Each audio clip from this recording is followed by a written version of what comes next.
Olá pessoal, estou aqui de novo, professora Larissa de Ciências, dando sequência à nossa primeira aula que nós trabalhamos, retomamos um pouquinho sobre energia, revimos, né, algumas coisas que vocês já tinham visto em sala, nas aulas presenciais.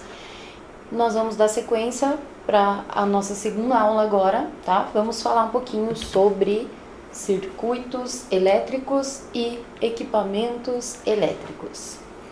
Então, vocês já ouviram falar em circuito elétrico? Quem já ouviu falar? Quando falam circuito elétrico, o que vem à sua cabeça? O que você pensa? O que você sabe sobre isso? Então, o circuito elétrico nada mais é do que um conjunto de alguns componentes no qual passa uma corrente elétrica. Professora, o que é essa corrente elétrica? Corrente elétrica nada mais é do que o movimento dos elétrons, beleza? Então, os elétrons, partículas de carga negativa, que vão circulando, seguindo uma ordem. Isso é uma corrente elétrica. Então, os circuitos elétricos, para ligar os equipamentos, né, que a gente já falou sobre energia elétrica e tal, para ligar os equipamentos a gente precisa desse circuito. E esse circuito, um circuito bem simplesinho, ele vai ter determinados componentes. Então, o primeiro componente que a gente vai encontrar no circuito é um gerador. Esse gerador, representado pela sigla, né, a letrinha G, ele é um equipamentozinho, um dispositivo que mantém a tensão elétrica e que vai permitir essa produção de corrente. Então, o gerador pode ser uma pilha, pode ser uma bateria, tá? É uma fonte, né, de energia. Entendido até aqui?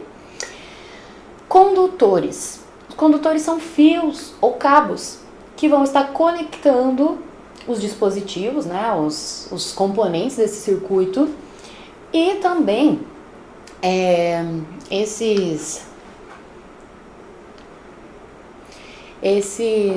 condutores, eles vão permitir a passagem, então, da corrente elétrica.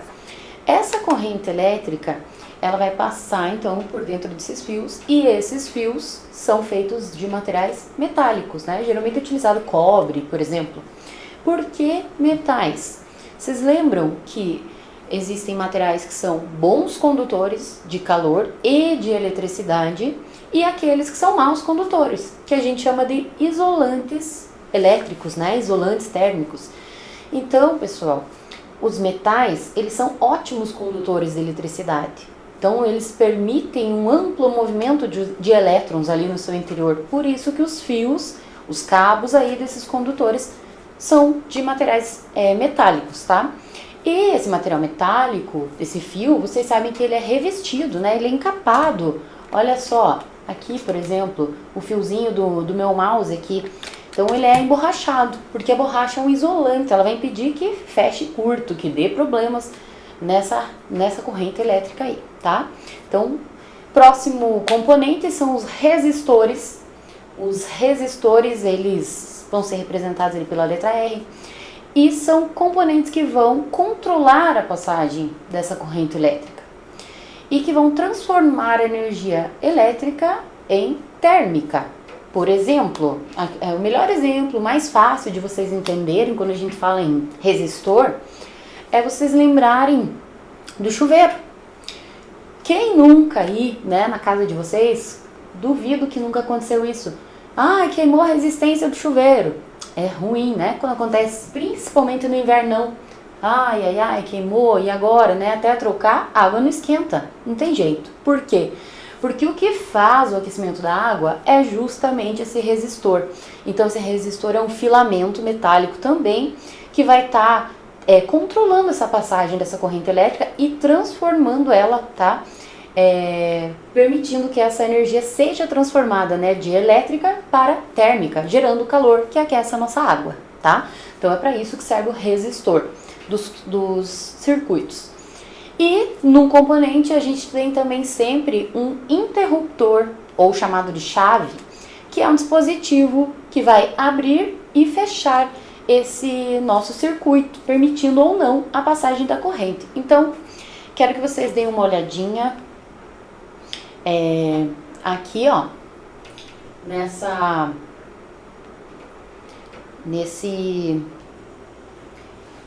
imagem aqui que eu coloquei no slide, tá? Então aqui eu tenho o gerador, que é uma fonte, né, de energia, representada aqui por uma pilha. Temos aqui a chave, o interruptor, que ligando eu abro para a corrente elétrica passar, desligando eu fecho, eu deixo esse circuito sem a passagem da corrente, tá? Então a lâmpada, né, é que aqui nesse circuito o objetivo é acender essa lâmpada. Então se eu deixo o circuito aberto, ela não vai acender, porque aberto não tem passagem, tá? Mas a corrente vai passar quando eu ligar o interruptor. Então aqui os três componentes, né? Um circuito bem básico, bem simples aqui, tá? Os circuitos elétricos simples, eles podem ser, a gente pode dizer que eles podem estar abertos ou fechados. Um circuito, então, fechado é aquele que a corrente segue o fluxo, ela passa. Então, por exemplo, aqui, esta pilhazinha está permitindo a passagem da corrente, ó. A corrente segue de forma ordenada, um caminho só, mas ela está passando se esse circuito estiver fechado, certo? Agora, se a gente abrir, desligar a chavinha aqui, o interruptor, quer dizer que eu abri esse circuito. O circuito aberto, então, ele não vai permitir a passagem, tá, dessa corrente.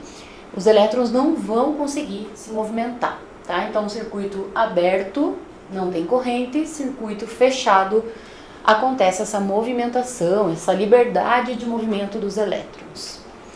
Continuando aqui, um circuito elétrico, ele pode ser conectado em série ou em paralelo. O que é esse circuito em série? Quando os componentes estão organizados de uma forma sequencial, tá? Então essa corrente que passa pelos componentes, ó, ela é um caminho só nessa corrente, ela é única, né? O sentido dela. Então, aqui, ó, vocês podem verificar as flechinhas, elas indicam o sentido da corrente, é o sentido só. Os dois componentes, no caso aqui, ó, as lâmpadas, né, estão conectadas juntas na mesma direção de corrente. Nesse caso, a gente fala que isso é um circuito em série, tá?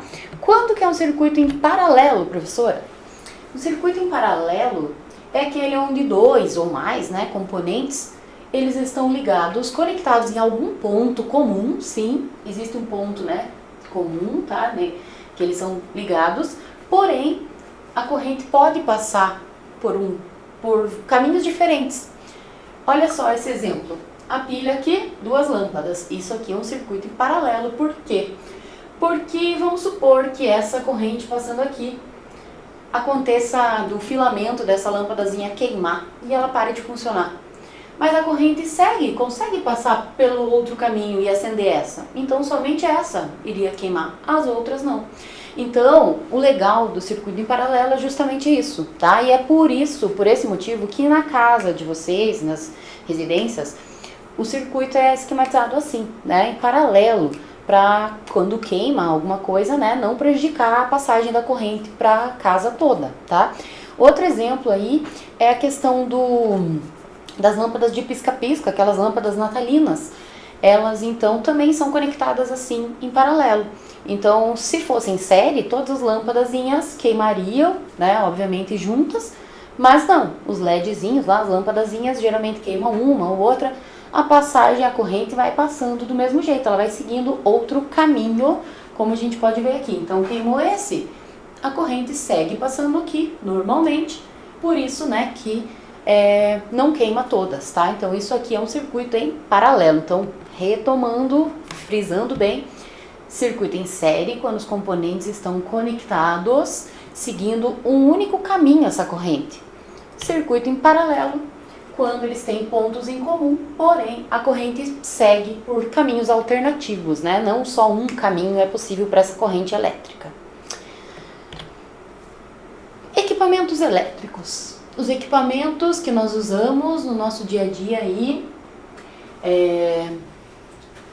por exemplo, né, alguns aqui na imagem que eu trouxe para vocês, secador de cabelo, aquecedor, notebooks, computadores, smartphones e, né, ventiladores. Poderia ter colocado uma infinidade aqui, todos os equipamentos elétricos que a gente usa em casa. Então, nós já sabemos, conforme a gente falou na primeira aula, que esses equipamentos eles vão utilizar uma fonte de energia, né, elétrica, por isso equipamentos elétricos, e que essa energia é resultado de uma transformação. Então, no nosso caso, né, a energia elétrica da nossa casa, vocês lembram de que tipo de usina ela é proveniente?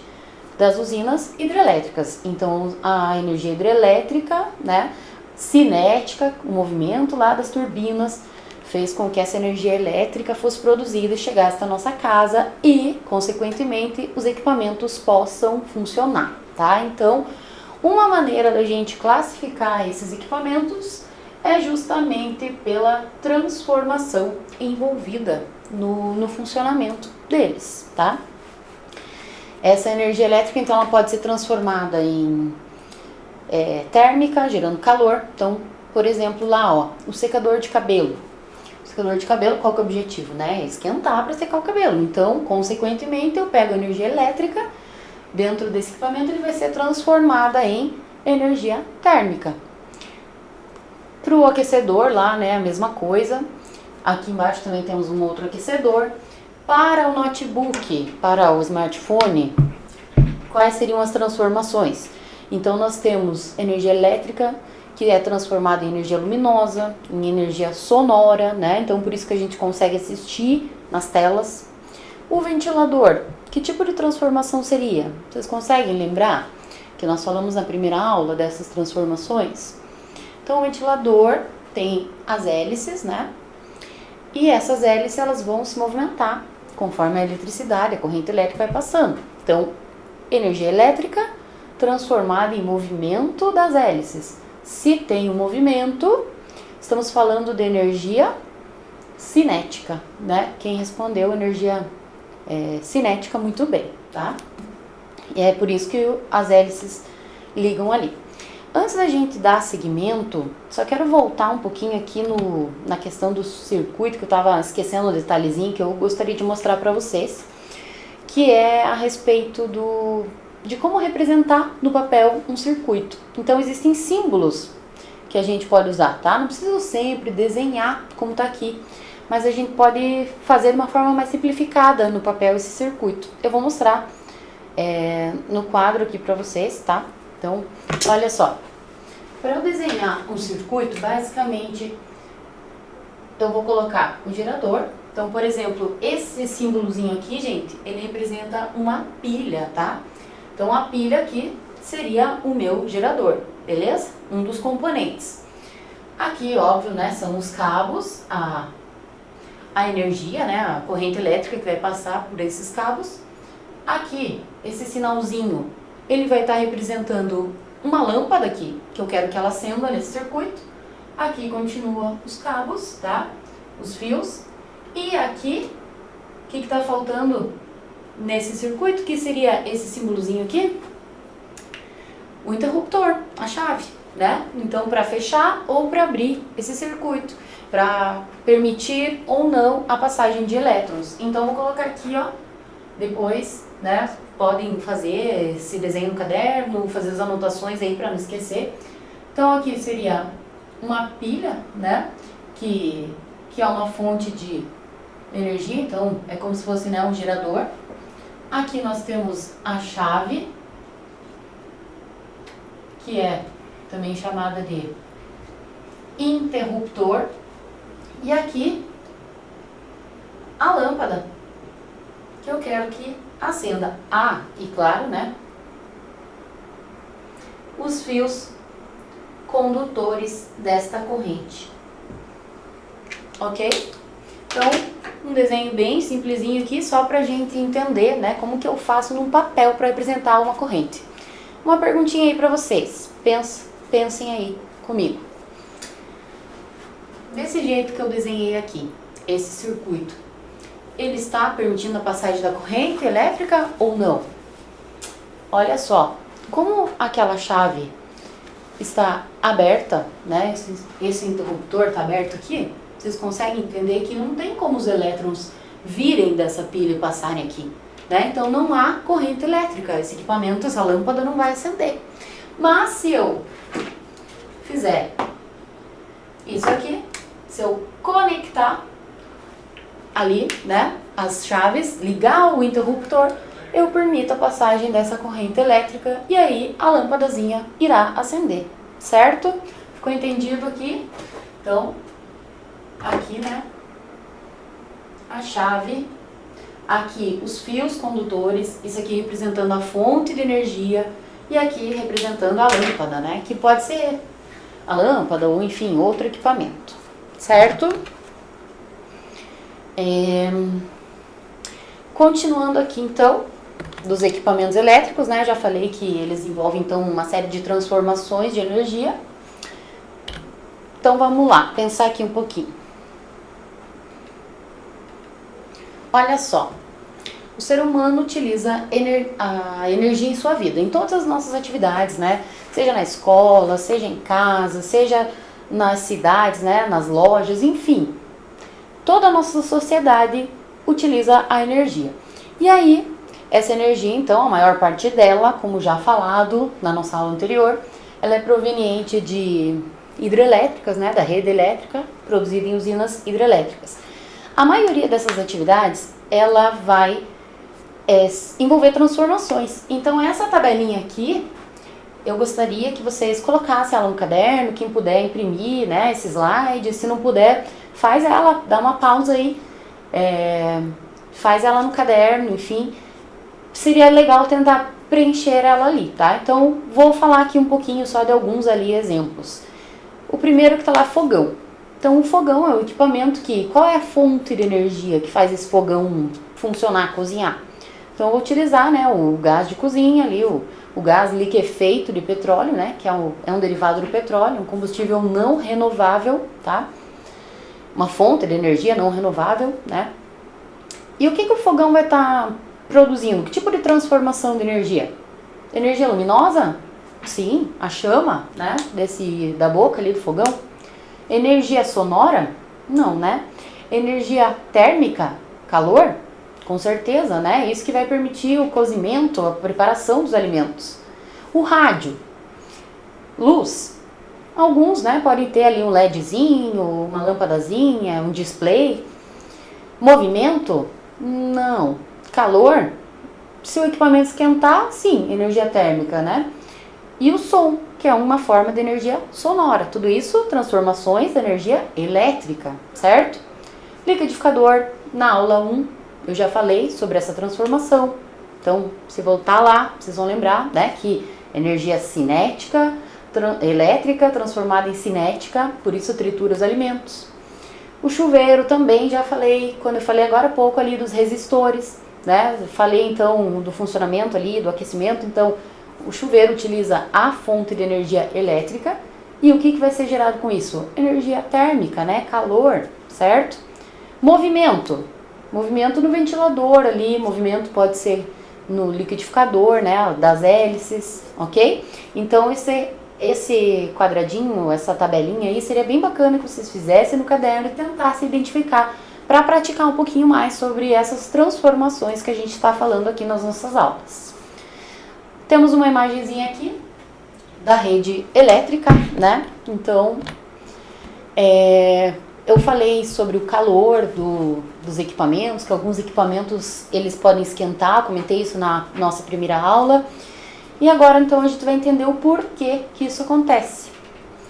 Por que eles aquecem, né? Então, lembram que os elétrons dessa corrente elétrica estão passando, se movimentando, e quanto maior essa agitação deles ali, mais aquecimento dos componentes.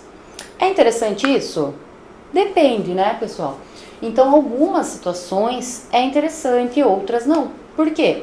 Se eu tô falando um secador de cabelo, é óbvio que é interessante que ele aqueça. É esse o objetivo do secador. Mas se eu tô falando de um aparelho celular, de um notebook, se ele ficar aquecendo os seus componentes, eles podem ser danificados, o sistema pode ficar mais lento, então nem sempre é legal, tá? Mas quem descobriu, quem conseguiu explicar pra gente entender essa questão do aquecimento foi um cara chamado James Joule. Por isso, né, que a gente fala, então, que esse aquecimento é considerado, é chamado assim, definido como efeito Joule. Então, o resistor sofre um aquecimento. E aqui, por exemplo, né, eu coloquei a imagem no slide para vocês do secador de cabelo. Então, é uma imagem que está lá no livro didático de vocês. Então, o ar frio é puxado para dentro, ele passa por um motorzinho que faz com que gire uma ventoinha, tá? Tipo um ventiladorzinho ali dentro, umas hélices. A resistência que tá aqui, a corrente elétrica que passa nessa resistência aqui, ó, ela faz o aquecimento do ar e o ar que sai aqui, então, sai quente, tá? Então, houve a transformação da energia elétrica em energia térmica. E esse equipamento, então, ele aquece, um resistor, né? Ele aquece o ar, tá? Então, isso é chamado, conhecido como efeito Joule, ok?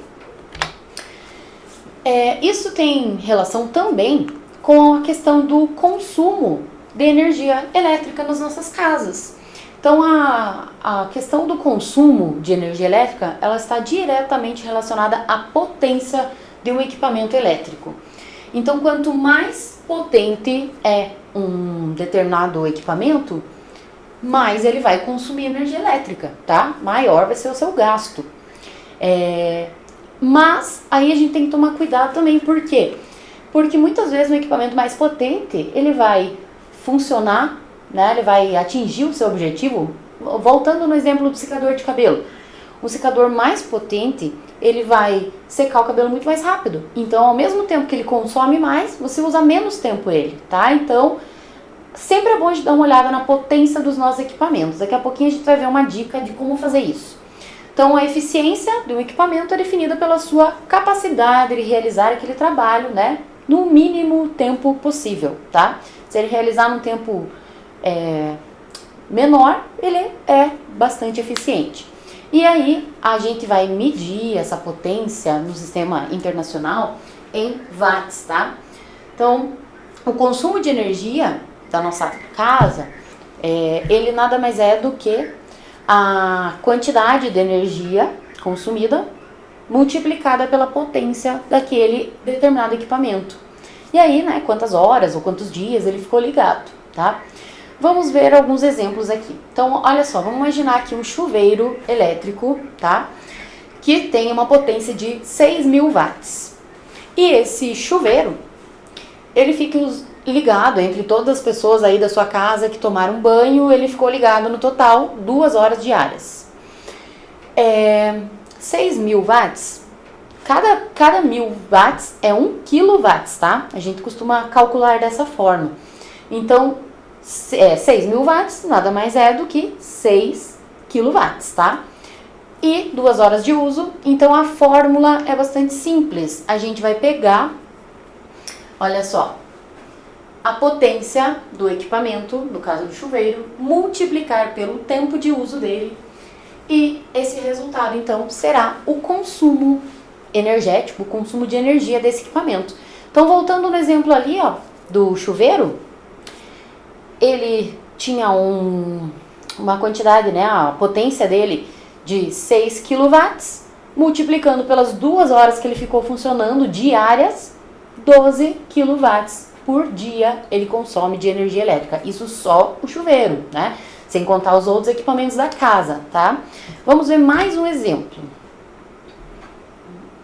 Ah, mas e eu quero saber quanto que o chuveiro da minha casa ele consome no mês, professora, não no dia.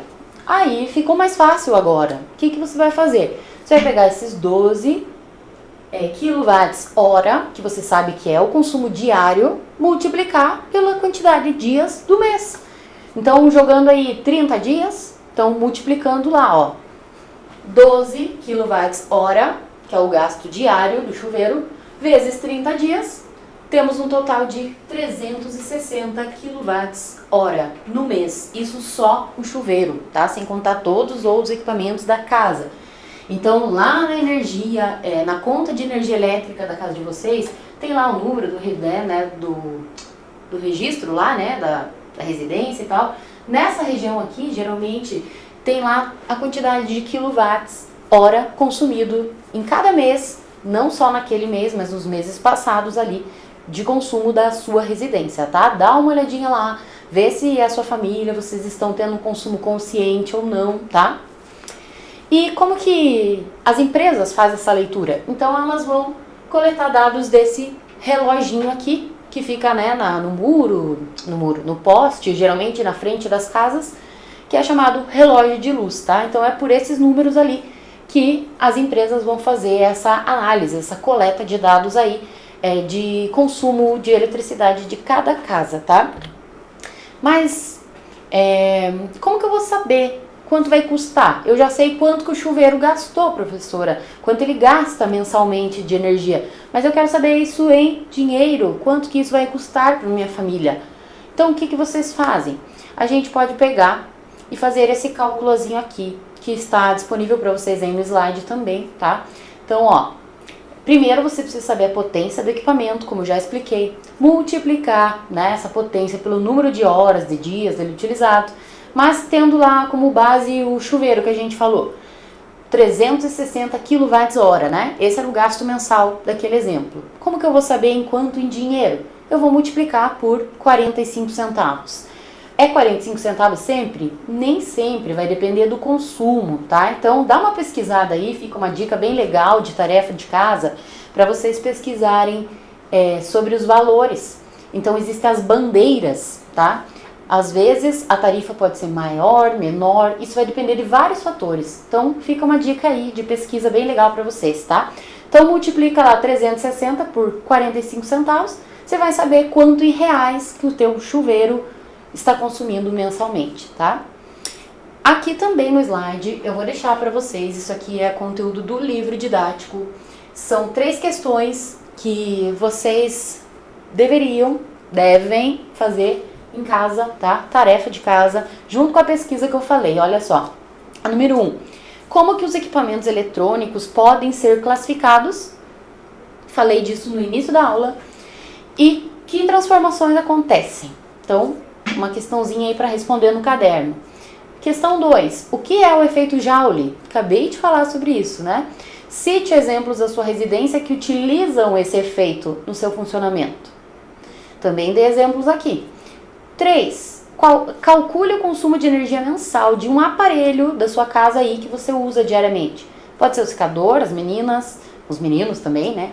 Pode ser um liquidificador, um mixer, qualquer equipamento. Olha lá a potência, essa potência geralmente ela vai estar ou no próprio equipamento ou no manual, tá? Dá uma olhadinha lá e tenta fazer esse cálculo, tá tudo especificado aí pra vocês. Vai ser uma atividade bem legal e bastante útil também, tá? Olha só, mais exemplos aqui. Para determinar o consumo de energia mensal de um secador de cabelo, potência 2.000 watts, né? Então 2 kW, a gente precisa saber o tempo que foi usado esse secador. Então imagina que uma pessoa usa todo dia, ela seca lá o cabelo por 10 minutos do seu dia. Então a gente já sabe que são 10 minutos diários, mas a gente precisa transformar isso para horas, né? Para poder fazer o cálculo do gasto de consumo. Então 10 minutos vezes 30 dias, isso dá 300, o valor de 300. Mas eu preciso transformar para hora esses 300 minutos. Então 300 multiplicando por 60, né, para transformar em hora, isso vai me corresponder a 5 horas de funcionamento no mês, tá? Usando todo dia, 10 minutinhos por dia ali secando o cabelo, quer dizer que 5 horinhas do mês você acabou utilizando esse secador que tem 2.000 watts, 2 kW de potência. Então, quanto que ele consome? 2 kW vezes 5 horas de funcionamento, 10 kWh no mês. Esse é o consumo, tá? Entendido? Mais um exemplo aqui, lâmpada. Uma lâmpada com potência 15 watts ou transformando 0,0015 kW, ela permanece ligada por 4 horas por dia. 4 horas por dia, se a gente for fazer o cálculo, vai dar 120 horas no mês, tá? Multiplicando ali por 30, né? 30 dias. E ao final, então, o que a gente faz? A gente multiplica essas 120 horas vezes a potência da lâmpada, que é 0,0015 kW. Isso corresponde a 1,8 kWh. Ou seja, as lâmpadas, olha só, até coloquei o lembrete aqui para vocês. As lâmpadas, aparelhos voltados para iluminação, geralmente eles não têm um gasto energético alto, tá? Então geralmente eles não gastam muito, não consomem muita energia. Mas a gente precisa tomar alguns cuidados, óbvio, né? Com a questão de chuveiros, geladeira, ferro elétrico, tá? Alguns desses equipamentos é que consomem muita energia. O chuveiro, principalmente, por quê? Por conta daquela característica do efeito Joule, né? Dele aquecer o resistor ali e tal, né? Usar muita energia elétrica para esse aquecimento, beleza? Então toma cuidado aí, né? Não vamos desperdiçar energia, ok?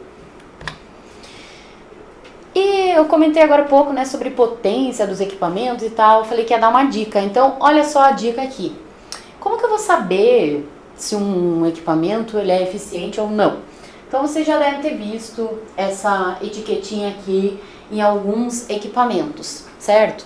Ah, numa geladeira, num ventilador, enfim. O que é isso, professora? O que é essa etiqueta? Essa etiqueta é super importante. Ela oferece alguns dados que a gente deve sim se atentar a eles. Por exemplo, ela nos informa a potência. Você quer um equipamento mais potente, é claro, mas ela nos mostra também a eficiência energética desse equipamento. Então, se ele é eficiente ou não, tá? Se ele consome muita energia ou não. Isso faz sim toda a diferença, né? Na hora de comprar um equipamento, a gente deve prestar atenção nessa bandeirinha aí. Quando a bandeirinha A, significa que ele é eficiente, porque ele tem um gasto energético, ele consome menos energia elétrica, tá? Então, a eficiência tem relação, né, com a capacidade dele consumir menos energia. E você, claro, quer economia na conta de luz, não quer? A sua família, com certeza. Então, prestem atenção nessa etiquetinha aí, tá? A partir de agora, quando for adquirir um equipamento novo, olha lá, bandeirinha A é sempre o mais eficiente. Mas por que eu tenho que economizar, professor, energia? Tem gente, né, que não se preocupa, que acha que não precisa se preocupar. Mas isso é um dever de todos nós. Por quê? Não é só para economizar na conta de luz, não é só pela redução dos gastos na sua conta, na conta da sua família, né? Mas é também pela questão dos danos ao meio ambiente, pela questão dos danos ambientais, tá? Para construir uma hidrelétrica, sim, existe um impacto ambiental, né? Tem que degradar uma área, alagar aquela área, tem que remover pessoas dali, animais que viviam ali não poderão viver mais. Então existem impactos, a gente não pode ficar desperdiçando, né, prejudicando o meio ambiente. Outra coisa, escassez de água. Nós estamos justamente no momento onde, né, estamos passando por um período seco aí, e muitas represas aqui da nossa região do Paraná, elas estão secando. Então a falta de água vai afetar sim a oferta de energia elétrica para nós. Então não vamos ficar desperdiçando, né? Nem água, nem energia, certo? E claro, porque é uma atitude de cidadão consciente. Então é isso que nós devemos ser, né? Cidadãos conscientes, que pensamos no nosso futuro e no futuro das próximas gerações. Como que a gente pode fazer, então, essa economia de energia? Eu tenho certeza que vocês sabem já várias dicas aí, né? Se vocês pudessem estar me respondendo agora aqui, eu tenho certeza que a gente ia ter um bate-papo aí longo de dicas. Mas aqui algumas eu separei para vocês. Aproveita ao máximo a luz do dia. Então, se tem a luz diária, né? Abre a janela, abre a cortina. Não precisa ficar com a luz acesa dentro de casa se tem luz do dia.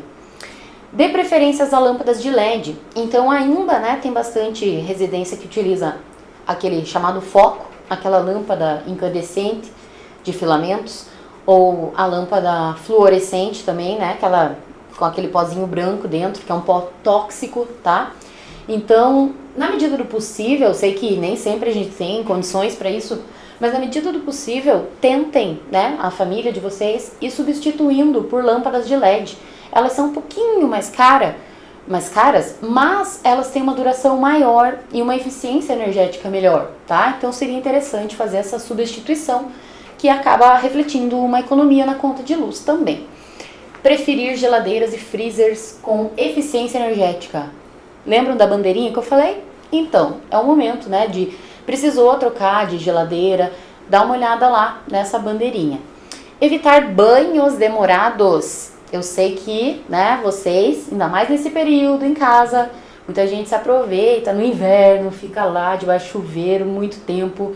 Pessoal, cidadão consciente, não fica tempos e tempos debaixo do chuveiro. Lava lá rapidinho, lava tudo certinho como tem que lavar e fechou. Não fica lá desperdiçando, né, esse recurso tão importantíssimo que é a água, tá? Lembrem que neste momento em especial nós precisamos muito desse recurso pela questão da higienização das mãos, né?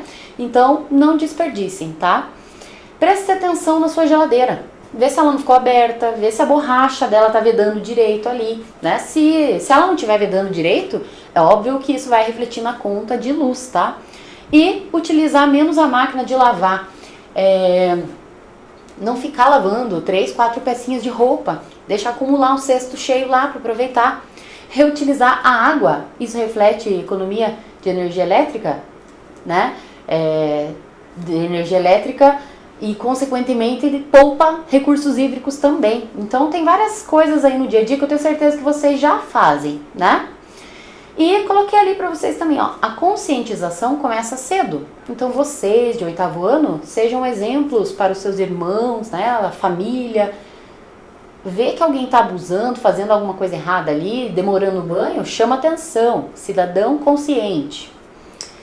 Aproveite essas sugestões e evite o desperdício. Assim você contribui para um mundo melhor e também, né, você poupa um dinheirinho ali, tá? A sua família, né, poupa recursos. Beleza, gente? Vamos lá para o nosso quiz. Aplicativo aberto. Respondendo lá as seguintes questões. Questãozinha 1, pessoal. Os componentes mínimos, os básicos, para um circuito elétrico. Quais são? Dá uma olhada lá. Vou contar um tempinho aqui e aí vocês respondem no aplicativo e eu volto para fazer a correção.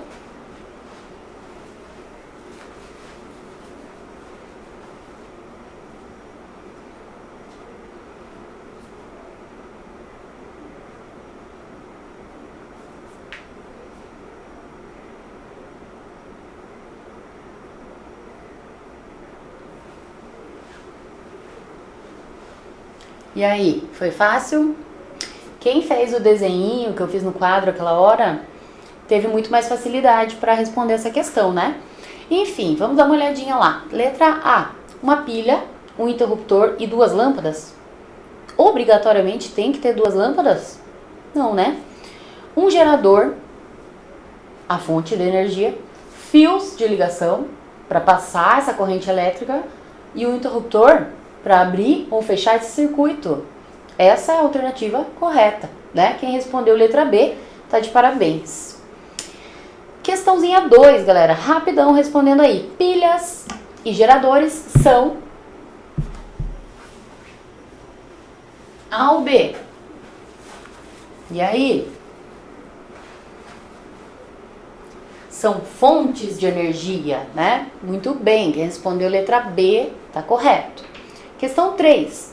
Esse símbolozinho aqui, quem fez o desenho, mais uma vez, sai na frente. O que esse símbolo representa mesmo? Respondendo lá no aplicativo.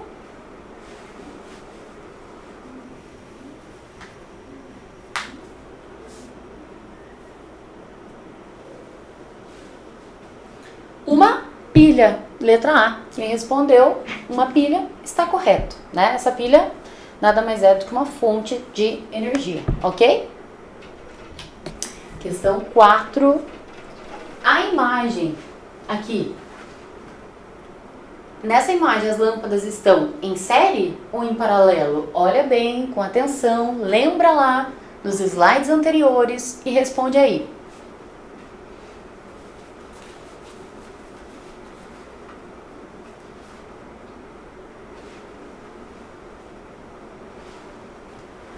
Estão conseguindo? Então, olha só. As lâmpadas aqui, elas estão seguindo caminhos, elas têm pontos em comum, obviamente, mas a corrente pode seguir caminhos alternativos, mais de um caminho. Quando isso acontece, nós falamos em circuito em paralelo. Então, quem respondeu a letra B, tá de parabéns.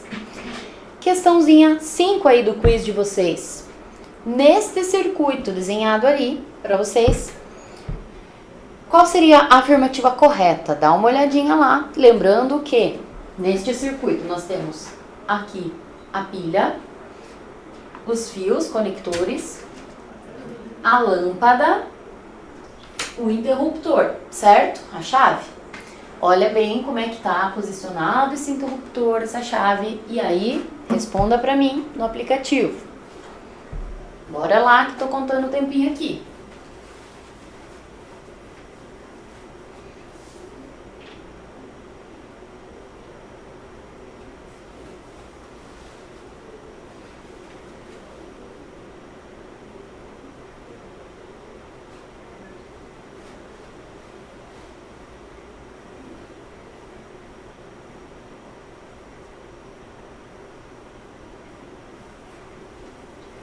Todo mundo conseguiu? A lâmpada não acende. Tá correto? É isso mesmo. Quem respondeu a letra A, é isso aí, galera. A lâmpada não acende por quê? Porque, olha só. O interruptor, a chave aqui, não estão conectadas as duas partezinhas, né? Os dois fios conectores. Portanto, não tem corrente elétrica passando, os elétrons não conseguem se movimentar. Então, essa lâmpada não acende. Se eu fechar ali aquela chavinha, obviamente ela iria acender, certo? Nós vamos encerrando a nossa aula, tá? Espero que tenha sido produtiva, espero que tenham conseguido entender. Como eu já falei na primeira aula, pessoal, dúvidas, sempre que vocês estiverem aí assistindo as aulas, pega o caderno, abre na disciplina, marca lá o conteúdo da aula, como se estivesse lá na nossa sala de aula mesmo, presencial, né? E vamos aproveitar juntos esse tempo, vamos aprender. Nós também estamos numa experiência nova, aprendendo com vocês, está sendo muito desafiador para nós também, mas a gente está aqui para fazer o melhor por vocês. Espero que vocês marquem aí todas as dúvidas que vocês têm. E aí, nesse tempo que vocês têm livre em casa, vocês podem buscar, né, informações novas. Todos esses conteúdos que eu estou trabalhando aqui, eles podem ser muito mais aprofundados. Então, procura, vai lá na internet, né, acessa lá, tem muita coisa legal, tem muita coisa que pode agregar ainda mais conteúdo, conhecimento para vocês. Pesquisem. Marquem as suas dúvidas, eu já falei isso, né? Mas repito, essa importância de sanar as dúvidas para que quando a gente volte, né? Não sabemos quando será possível, mas ao nosso retorno às aulas presenciais, né? A gente esteja caminhando juntos aí, né? Então não fica com dúvida, marca lá, manda no chat lá, aí no aplicativo de vocês, para nós, tá? Para os seus determinados professores, que a gente vai estar ajudando vocês, ok? Pessoal, então, lembrando aqui, resumindo rapidamente aqui, só pra gente fechar essa aula. Na primeira aula a gente falou de energia, né, dos tipos e fontes e tal. Então a gente já sabe alguns tipos, né, não conhecemos todos ainda, mas a gente já sabe os principais tipos de energia, já sabemos identificar. As transformações que acontecem entre um tipo e outro, a gente já sabe também. Agora vocês já estão sabendo como é que os equipamentos elétricos, né, alguns deles funcionam. Então, as transformações que isso, né, envolve. Agora a gente já sabe como que é um circuito elétrico, para que ele funcione ou não, tá? Então, a passagem da corrente, quais são os principais componentes, tá? E, bem legal aí, eu já falei aquela hora para vocês, né? vocês calcularem o gasto na casa de vocês de energia. É uma atividade que com certeza vai ser muito, muito interessante fazer até junto com a família de vocês, tá? Então, qualquer coisa, volta lá, assiste de novo essa aula, ouve ela, né, com atenção, junto com a família lá.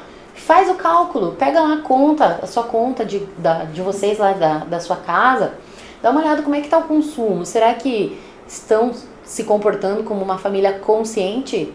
Lembre que, né, mais do que nunca, nesse momento que nós estamos enfrentando, nós precisamos sim dessa consciência, nos preocupar com essa questão de gasto de energia, né, gasto de água desnecessários, tá?